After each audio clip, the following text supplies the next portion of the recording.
방금 1909년 10월에 체가구역에서 돌아왔습니다. 그곳에서 한 남자가 권총을 품은 채 오지 않는 열차를 기다리고 있었습니다. 역사의 방아쇠는 다른 역에서 당겨졌고 이 남자는 그 뒤로 41년을 더 살았습니다. 시간의 결을 따라 걷는 사람 K입니다. 여러분, 하얼빈 의거 하면 누가 떠오르시나요? 대부분 안중근 의사 한 분을 먼저 떠올리실 겁니다.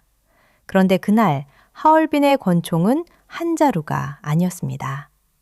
안중근이 하얼빈역에 선 그 시각, 남쪽으로 80km 떨어진 체가구역에는 또 한 명의 동지가 권총을 품고 서 있었습니다. 그의 이름은 바로 우덕순. 충북 제천에서 태어나 안중근과 뜻을 함께한 독립운동가입니다. 그는 그날 이토 히로부미를 노리고 체가구에 남았고 끝내 방아쇠를 당기지 못했습니다. 오늘은 세 가지를 함께 보겠습니다. 첫째, 1909년 10월의 하얼빈 의거가 왜 네 사람의 작전이었는지. 둘째, 체가구역에서 우덕순이 기다린 그 시간에 무슨 일이 있었는지. 셋째, 징역 3년을 살고 나온 그가 해방까지 남긴 41년의 기록. 자, 그럼 함께 그날로 가보시죠. 1909년 10월 23일, 이토 히로부미가 러시아 재무대신을 만나기 위해 만주를 찾는다는 소식이 퍼집니다. 대한제국의 외교권을 빼앗고 통감부 체제를 밀어붙인 바로 그 사람. 연해주의 독립운동가들에게 이토는 반드시 멈춰 세워야 할 이름이었습니다. 안중근은 동지들을 모읍니다. 우덕순, 조도선, 유동하, 네 사람의 팀이 꾸려집니다. 그런데 여기서 문제가 생깁니다. 이토의 특별 열차가 하얼빈역에 설지, 그보다 앞선 체가구역에 설지 아무도 확신할 수 없었습니다. 그래서 안중근은 작전을 나눕니다. 자신은 하얼빈역에 서고 우덕순과 조도선은 체가구역에 남습니다. 유동하는 연락을 맞습니다. 이토가 어느 역에서 내리든 총성이 울리도록 말입니다. 제가 그 플랫폼 쪽에 잠시 서 있어 보니 이 작전의 핵심은 용기만이 아니라 기다림이기도 했습니다. 그때 우덕순의 나이는 29, 가족을 뒤로 한 채 그는 그 역에 섰습니다. 체포 뒤 우덕순은 일본 검찰의 신문에서 이렇게 진술합니다. 국역본에 따르면 이토는 통감으로 조선에 와 7적 이상의 죄를 저질렀고 그를 죽이는 일은 의거라는 취지였습니다. 해석에 따라 문구 차이는 있지만 뜻은 분명합니다. 10월 25일 밤 우덕순과 조도선은 체가구역 플랫폼 옆 작은 찻집에 몸을 숨깁니다. 찬바람이 역 주변을 훑고 두 사람은 품 안의 권총을 몇 번이고 다시 만집니다. 그리고 10월 26일 새벽 이토의 특별열차가 체가구역에 정차하지 않고 그대로 지나갑니다. 같은 시각 오전 9시 30분 하얼빈역 안중근의 브라우닝 권총이 7발을 발사합니다. 3발이 이토 히로부미에게 명중합니다. 안중근은 그 자리에서 대한 만세를 3번 외친 뒤 붙잡힙니다. 그런데 그 순간 체가구역에서는 우덕순과 조도선이 아직 아무것도 모른 채 다음 소식을 기다리고 있었습니다. 그리고 얼마 지나지 않아 러시아 헌병과 일본 영사관 경찰이 찻집 문을 열고 들이닥칩니다.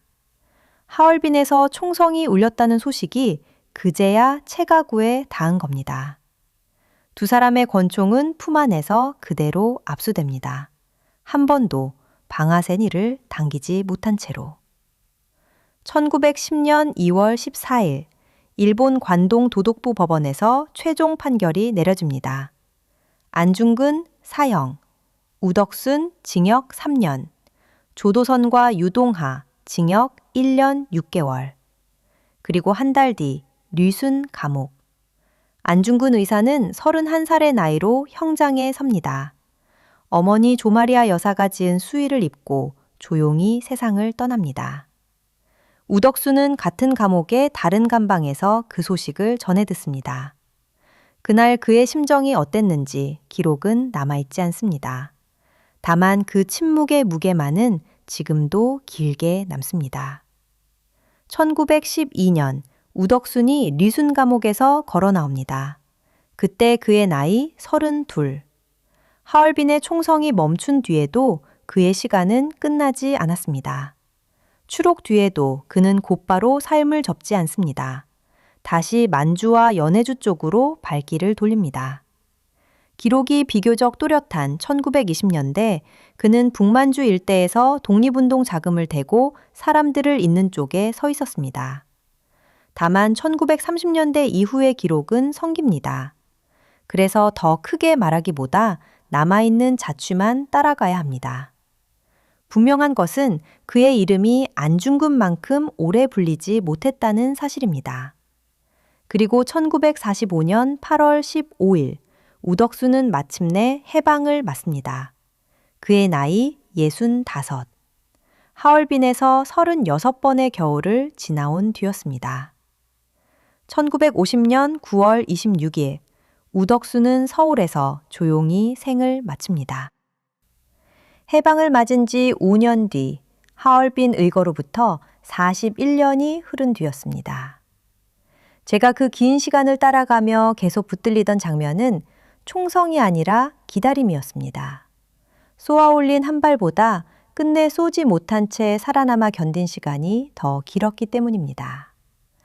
여러분, 우리는 하얼빈의 총성을 기억합니다. 그러나 그날 총을 품고도 쏘지 못한 사람, 그리고 그 뒤로 41년을 더 살아낸 사람은 교과서 바깥으로 밀려나 있었습니다. 독립운동은 한순간의 총성만이 아니라 그 이후를 버텨낸 41년이기도 했습니다. 여러분이라면 체가구역의 그 새벽을 어떻게 견디셨을까요? 댓글로 꼭 들려주세요. 다음 시간 여행을 놓치지 않으려면 구독과 알림 설정을 눌러주세요. 지금까지 시간의 결을 따라 걷는 K였습니다. 다음 영상에서는 1923년 관동 대지진의 한 서점 앞에서 만나겠습니다.